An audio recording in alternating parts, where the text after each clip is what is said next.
So, hello, Afeif. Oh, hi, Viv. How are you doing? Are you I'm well? great. It's yourself? Yes, very well, thanks. Very well. So, um, Wes, would you like to introduce yourself first, Afeif?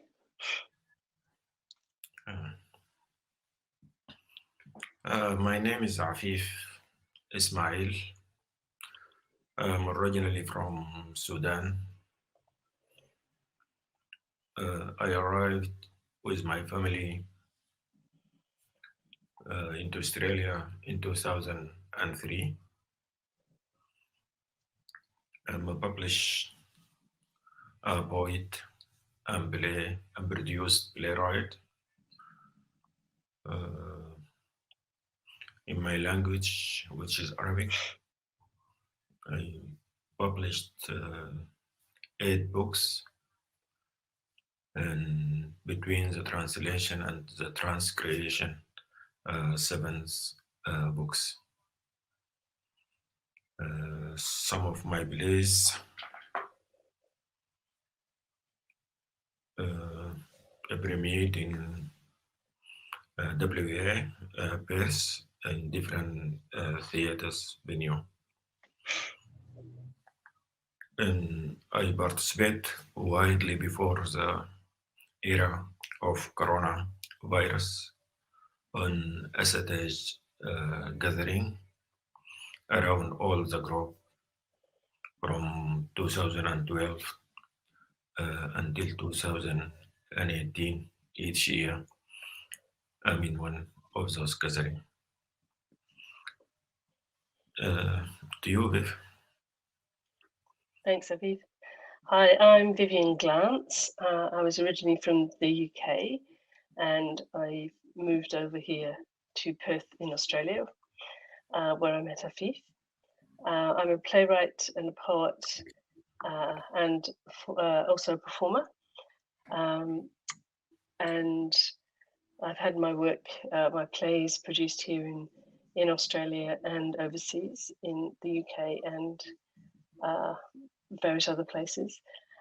Um, and I've published 2 poetry books in English of my own work, as well as working with Afeif on the publications of his books. So that's us. Mm. So Afeif, we found one another in rather an interesting way. Maybe you could start by saying how um, the origins of our story, because you were the one who really was made all this happen in the first place. Mm. So, before I come to Australia, I was in Egypt for 3 years as a refugee with my family. And I met very wonderful human beings and artists. One of those, Dr. Aida Saif al-Dawla.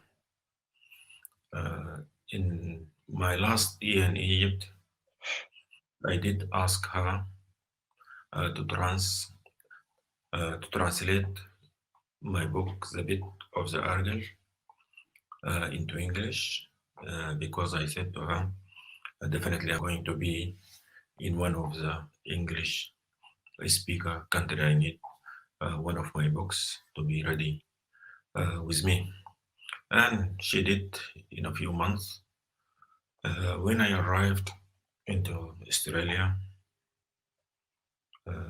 in 2003, December, 4th of December, I remember the social worker at the airport. He was very surprised when he saw we came with 11 bags, and he did ask me directly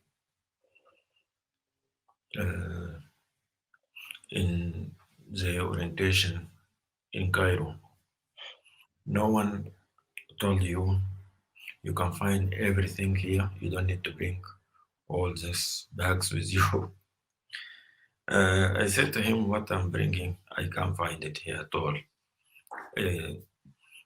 9 of those bags, it is the food for my soul. He asked, what is the food of your soul? I said, my books and my music and the 2 bag for all of our clothes and other things. And I asked him where I can find a poet and playwright gathering or clubs. He looked at me like I'm coming from a different planet. And he asked me, are you serious? I'm working in this field for 11 years. And no one asked me this question as his, or no one asked me at all. And you ask this, your first question when you come to Australia. I said to him, I'm a writer. And that's my mission in life. Because of that, I need to know people with similar interest. That gentleman, he done a great job with us in terms of settlement, but he never answered my question about where I can find writers or poet or playwrights. After a while, I'm wandering around the city. I saw a slogan of organization at the end, the name Arts. Without any hesitation, I knocked on the door and I went to the receptionist and I asked her, I'm a newcomer to this land and I would like to meet a poet or playwright. I can see behind her professional mask there is a ghost of a smiling there. And she said, this organization nothing to deal with with writers, but she is kind enough and she gave me a telephone number to one of the organization, which I think DCA, Department of Culture and Arts in WA. And I phoned the Department of Culture and Art and I explained who I am and what I want. Kindly, one of the officers, his name Rob Phillinson, he agreed to meet with me. I met Rob and he's a lovely man. At the end of our conversation, he said, well, I'm going to put your name with the story you told me, and I can't promise anything. I will distribute this story in my network. Later, I learned his network, he have more than 500 artists on that list. From those more than 500, 4 people response to me directly. The first one, Professor Dennis Heskel, one of a great poet in WA, and I met with him and we talked a lot about my work, about the literature in general. I asked him about the landscape of the literature in WA and in Australia in general.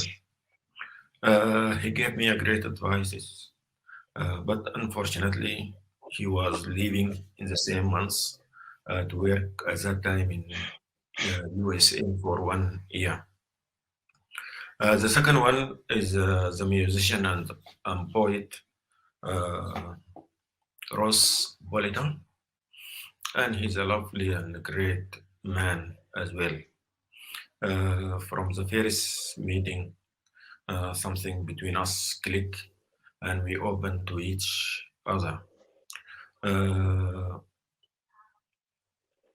and and I asked him, I have a book of poetry already uh, translated into English. He asked me to send for him some of those poems for him to read, and I did. The third one is the lovely poet Peter Jeffrey.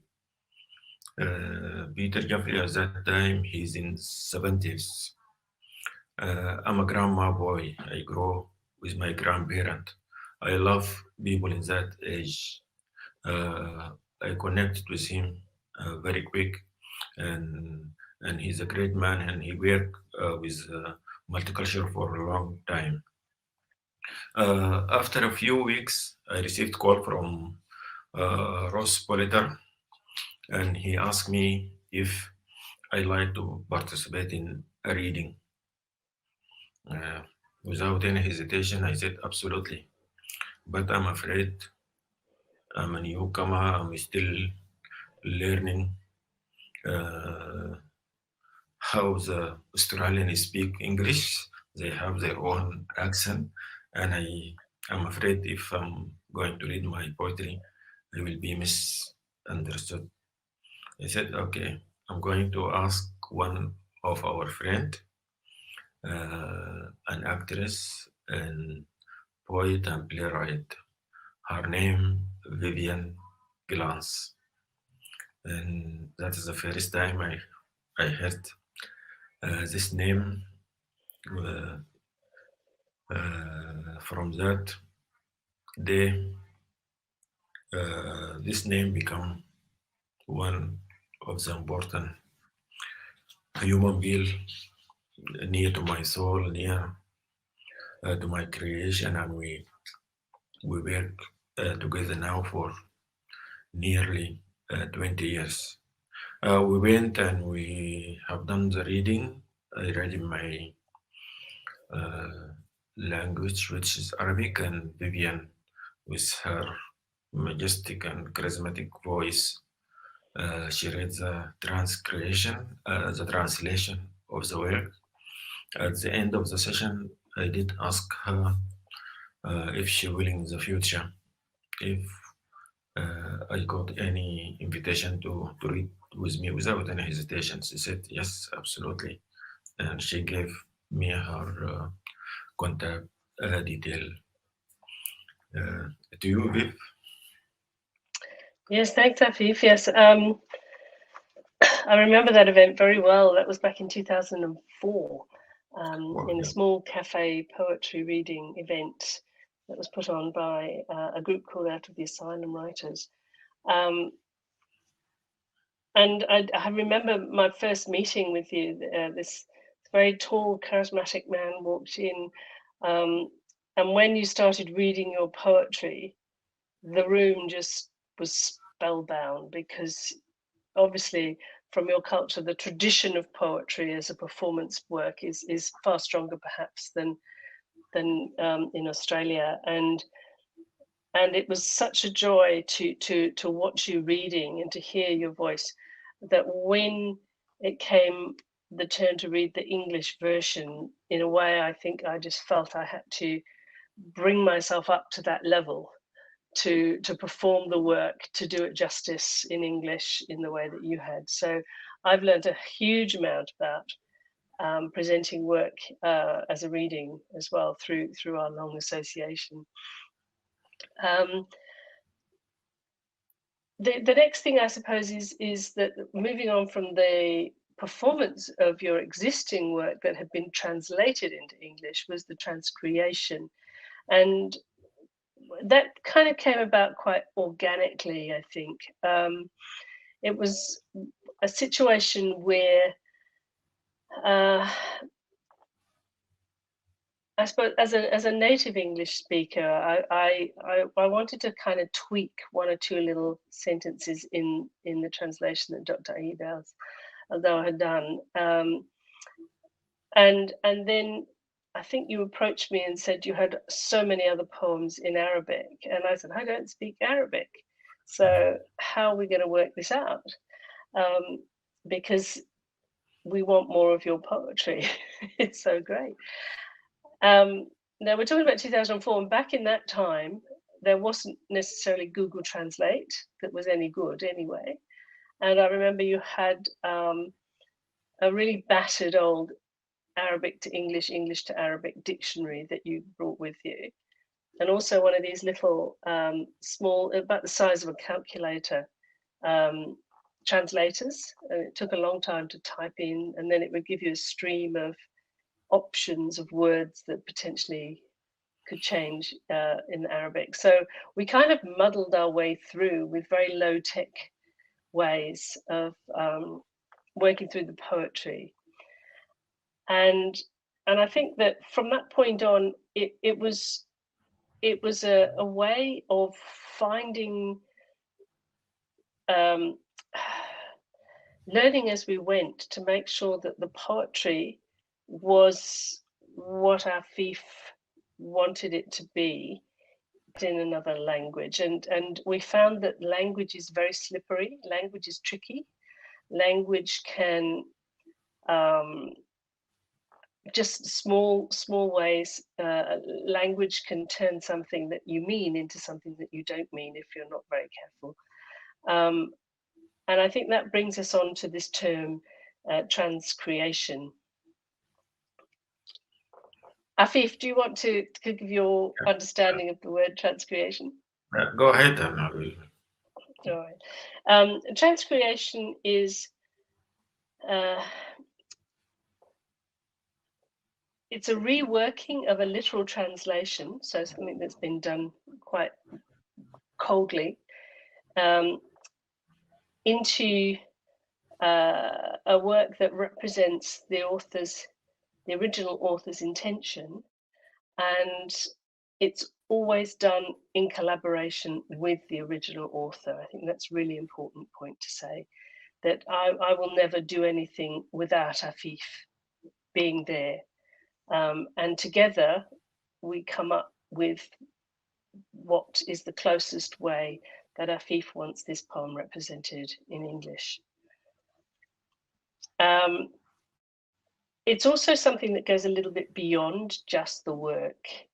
And I think, Afeif, it's about the term that you use sometimes, which I think is really important, called the productive artist. So maybe you'd like to talk a little bit about what you meant by the productive artist when you first told me about it. Okay.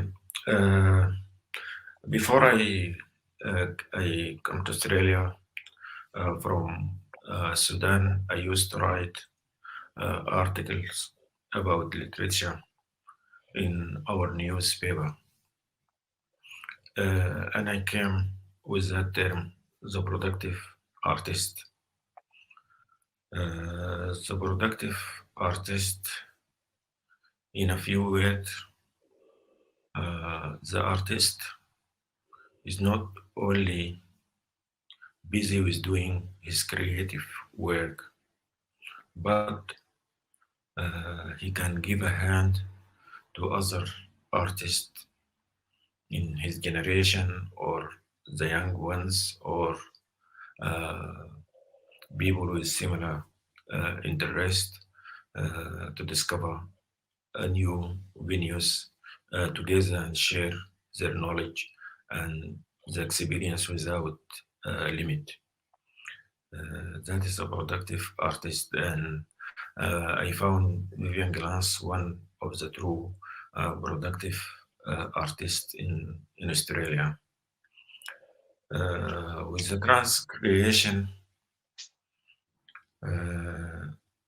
yes, we started from a very low tech, but when I look back,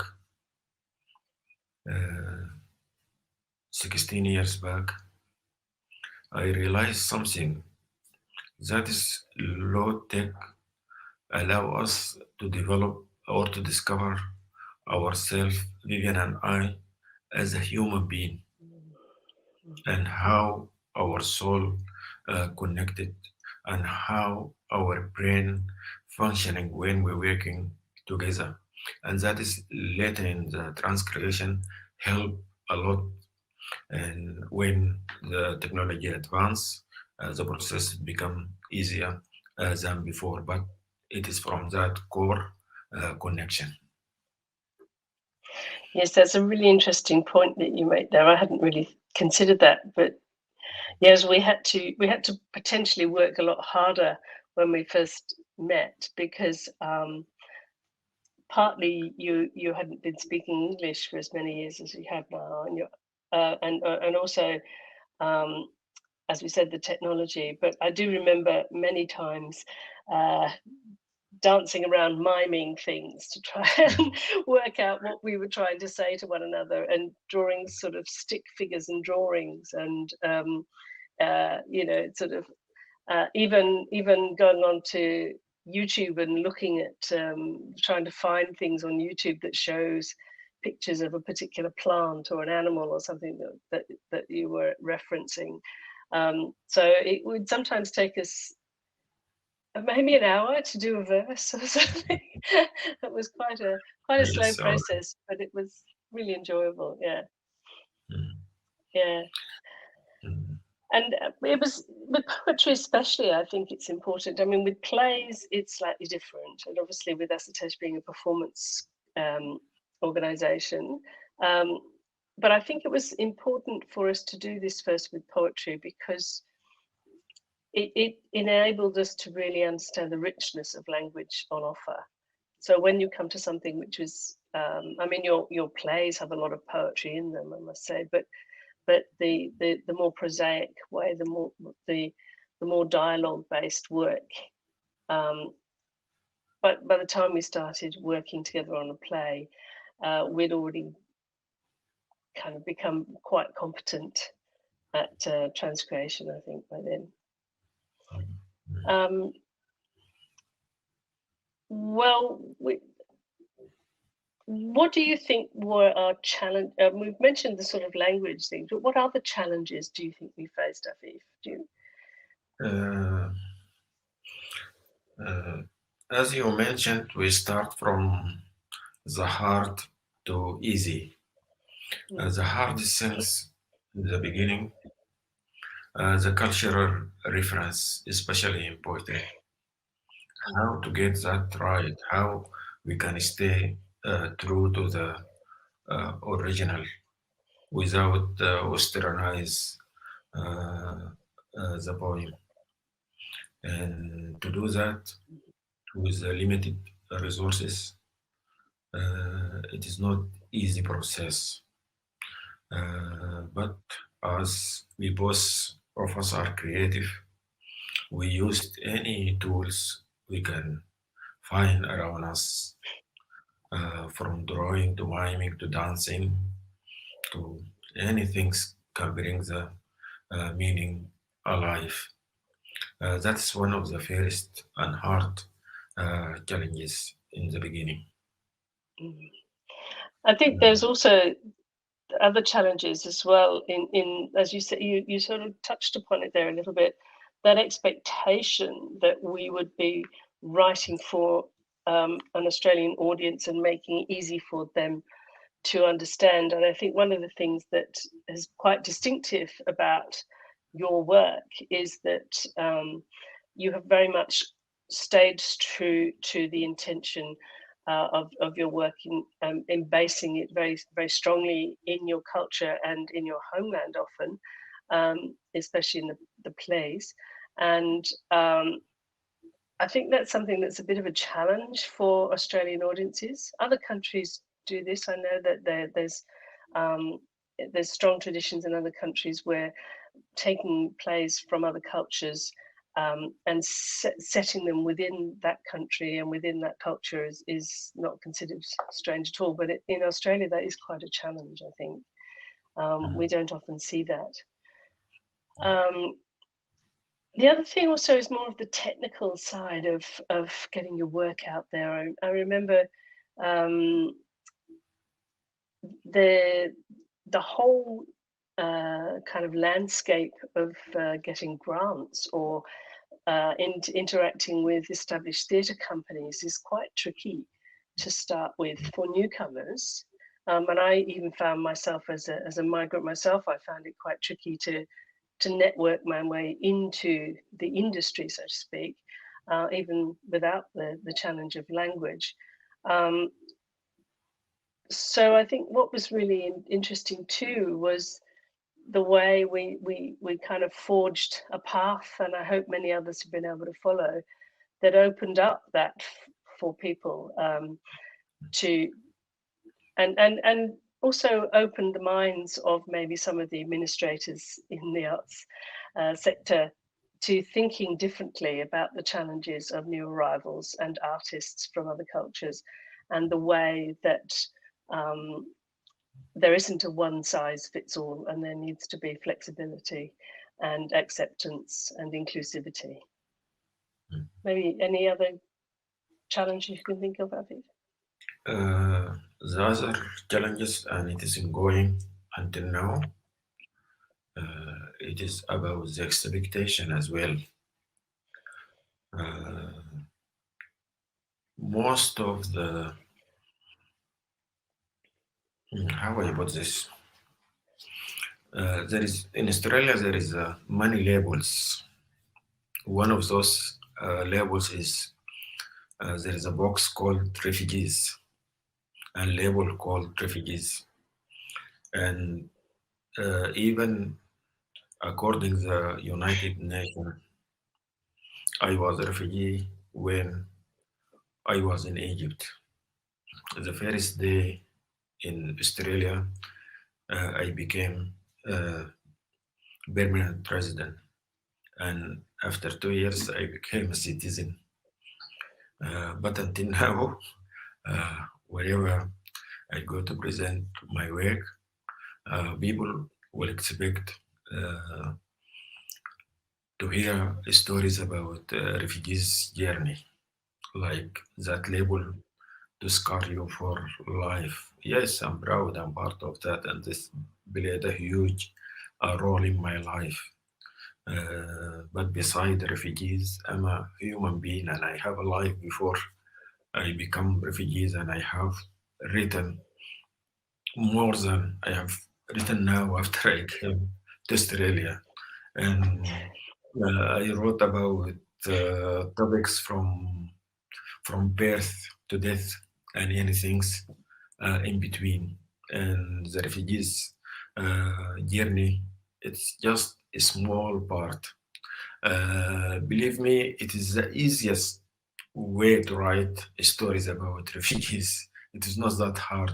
Poetry or plays or journal or even novel. That is an easy job for a professional writer. But I refuse to do that often, and I stay true to my mission as a writer to make this world a better place through my writing about real issues can lead to change. Mm. Yes, it's always a danger when one's put in a box like that and expected to tell again and again your story of arrival, your story of trauma, your story of escape, or whatever it is. When, as you say, you've said this to me many times. I think that you want to celebrate who you are, not constantly be reminded of one moment in your life, and the celebration of who you are, where you come from, your culture, your community, your history, the history of the place you've come from as well. And I think a lot of that does come through your work, and I think that's one of the unique things, one of the successes one could say of your work is that the breadth of it, the range of it, that you haven't allowed yourself to be put in that box, which I think is quite something. We've kind of touched on this idea of the reception of the work. It's looking at the two children's plays that you have produced, The African Magician and The Son of the Nile. Both of those were so well received, and I wonder if we can sort of maybe talk a little bit about what we thought contributed to that success. I mean, I know I have my opinions. I'm sure you do too. Did you get any feedback from anybody about it, Afeif? About either of them?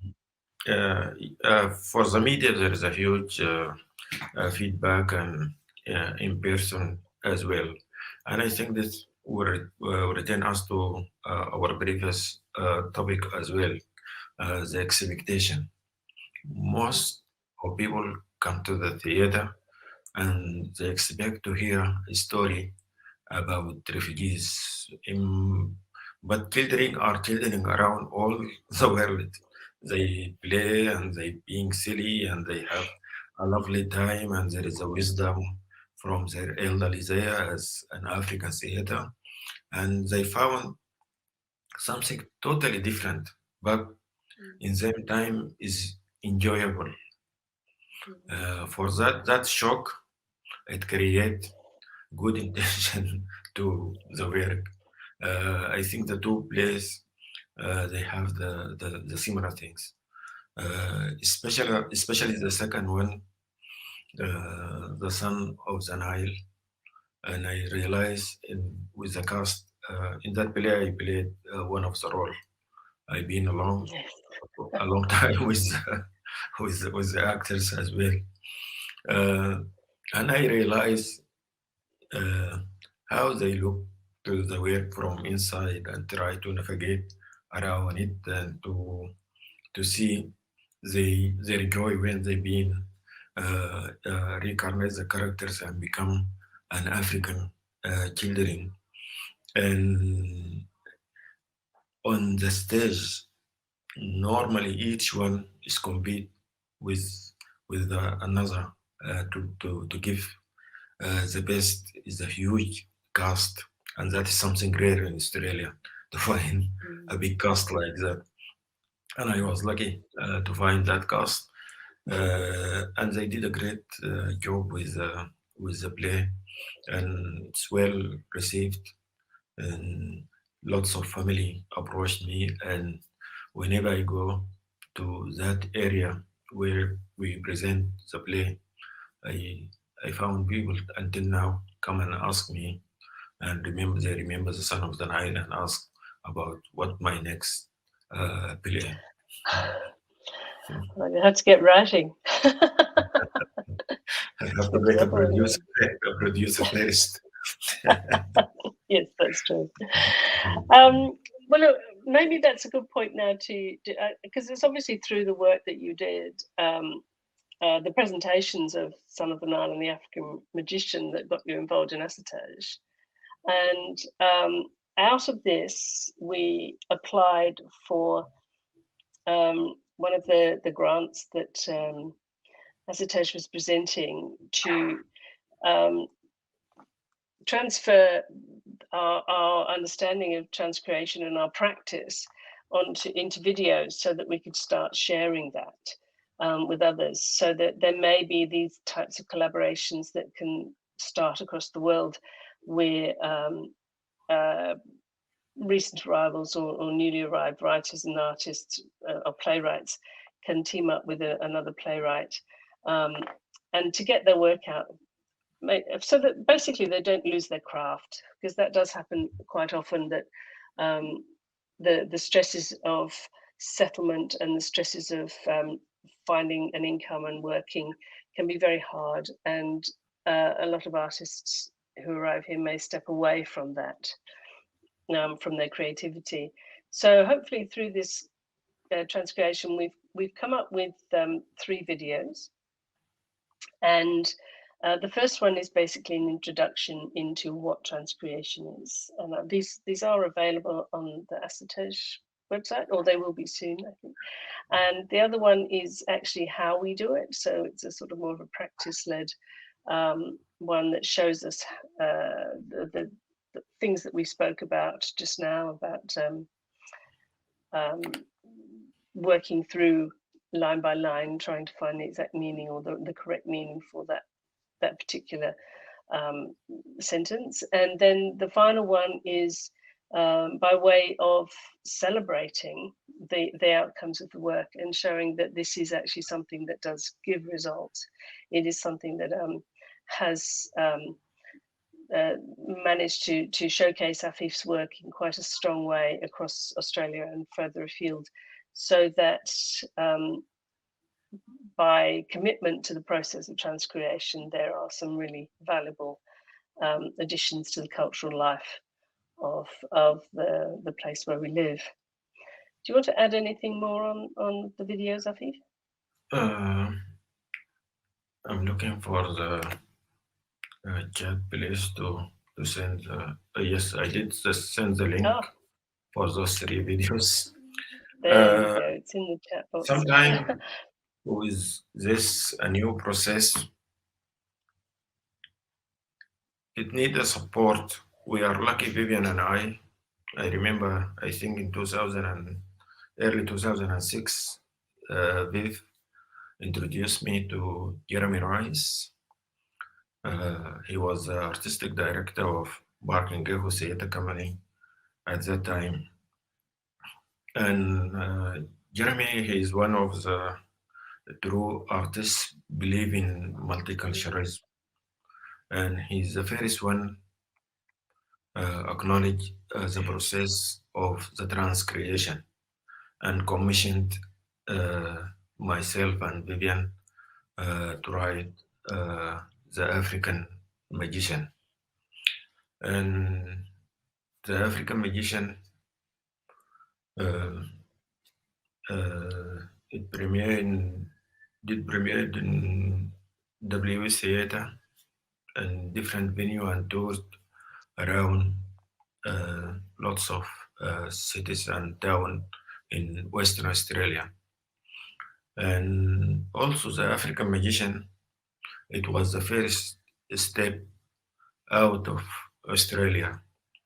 Back in 2012, New York University invited Jeremy Rice and I to present, and Vivienne to present a paper in our experience with the African Magician and to talk about multicultural. And from there, I met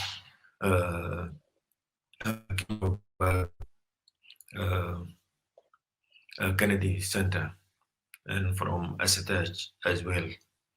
And from him, I've been introduced to other venues and chances and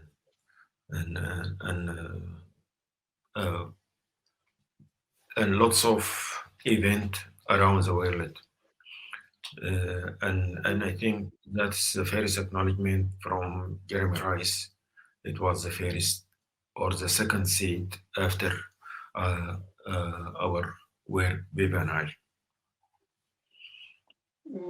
That's right, and obviously coming out of that, the guidebook, and I mean, also from my point of view, I think it's been a fantastic journey for myself too. The understanding of the way that translation and transcreation, I mean, we call it transcreation because we mean that it is across transcreation. It's not like a translation, which is sort of more of a linear thing. It's a co-creation of a translated work. So by putting co-creation and translation together, we came up with transcreation. And I think that that journey for me, I've just found it such an incredible experience to get to know Afeif and Afeif's family and Afeif's community, and the broader community of writers whose first language isn't English, and the way I think that Afeif has really been a pioneer over here in Perth in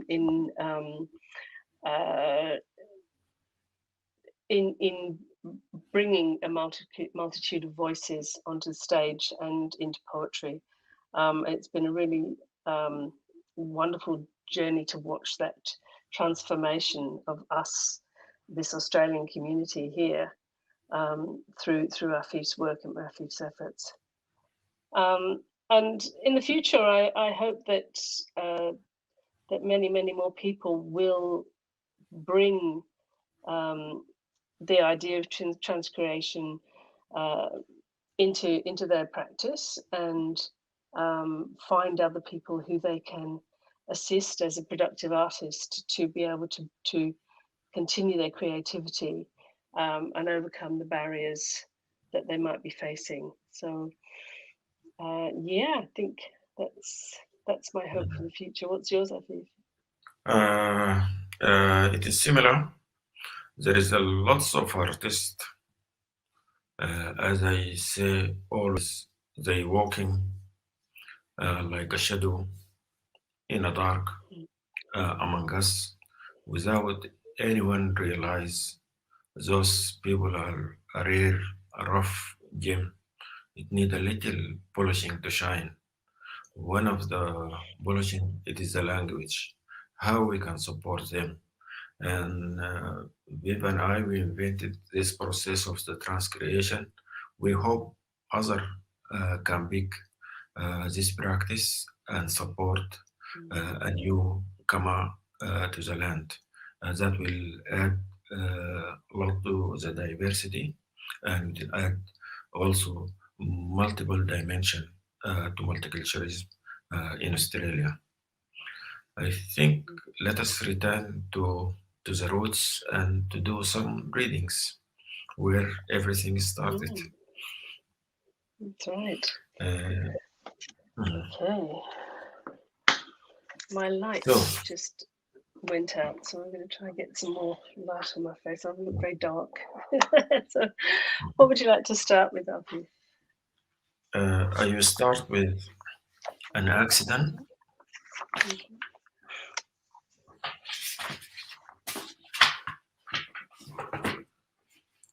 حادثة.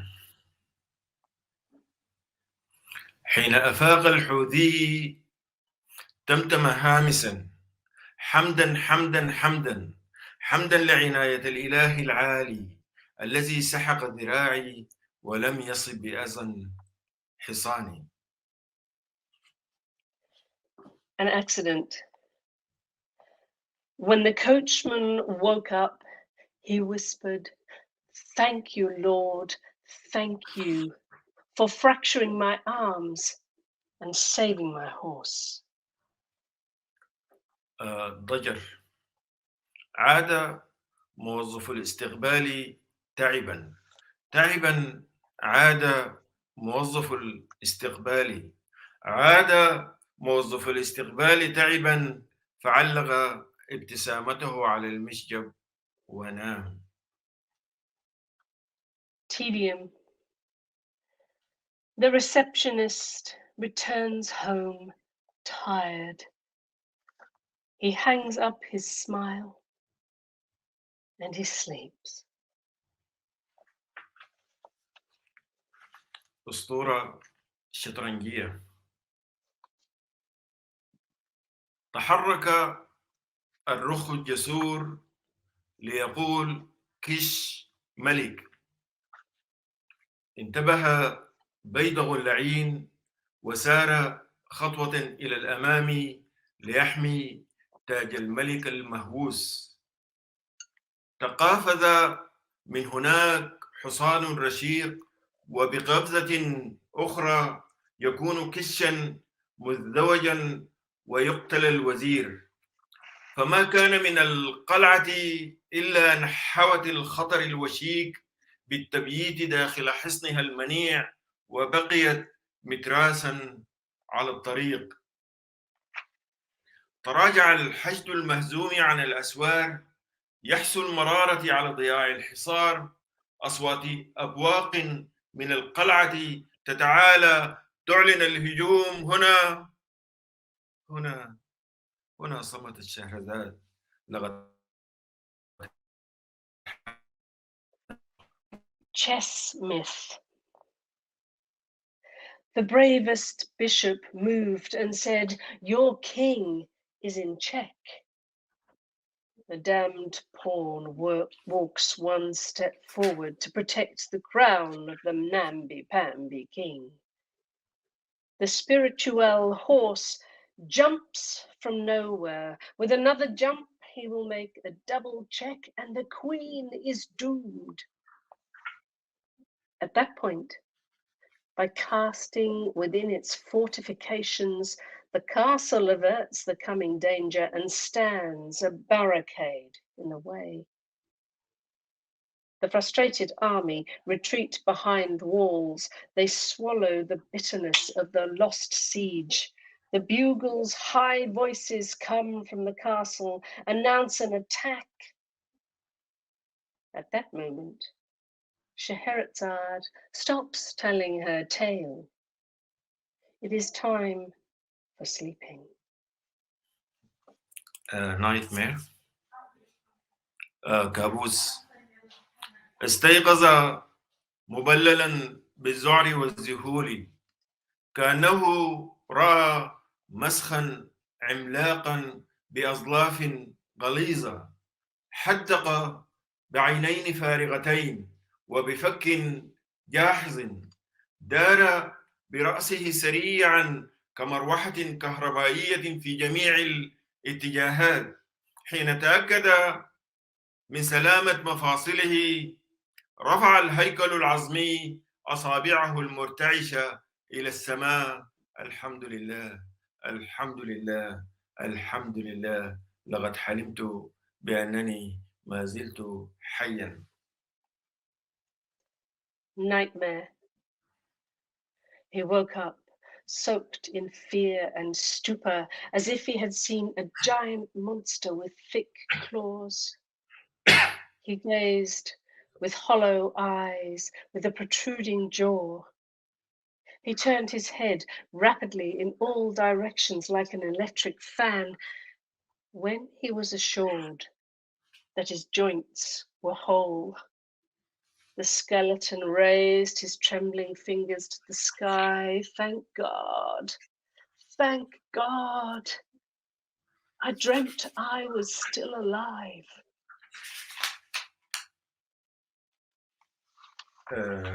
Prison, the final poem.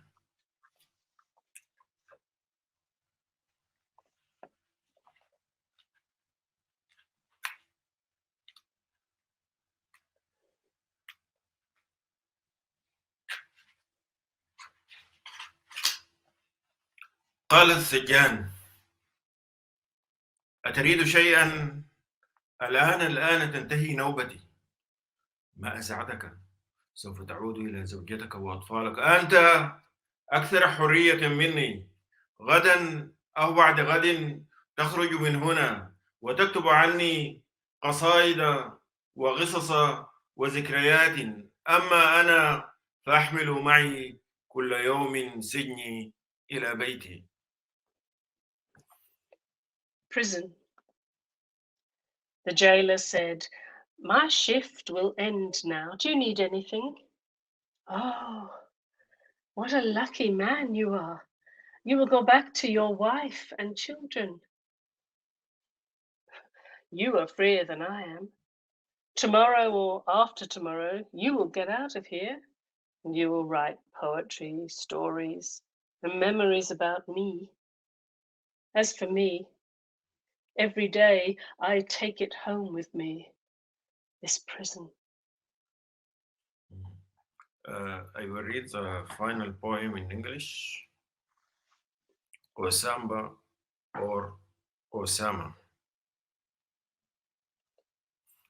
I was watching my daughter drawing a white house, lily white, dripping red, red, red. Suddenly she turned her head and asked me, Dad, Dad, what is the difference between Osama and Obama? No distinction, darling. They are both belief. Execution is justice. Thank you. I think Well, we are on time with I we think still we have are. 1 hour. Thank you Yeah. so much for all those years of creativity and enjoyable journey with you and with the Transcreation Beef. And It, you gave me my wings around the world. You gave me meaning to live when I was traumatized in my first year and uh, suffering from depression. The only few things I'm looking for it to survive our regular meeting for the transcreation. That's one of the things kept me alive. There is lots of layers for the transcreation, not only the regular one. And thank you so much for that. yes, thank you. That's so kind of you to say that, Afeif. Thank you. And look, I have grown so much as a not only as an artist but as a person through knowing you and through working with you as well. Thank you so much.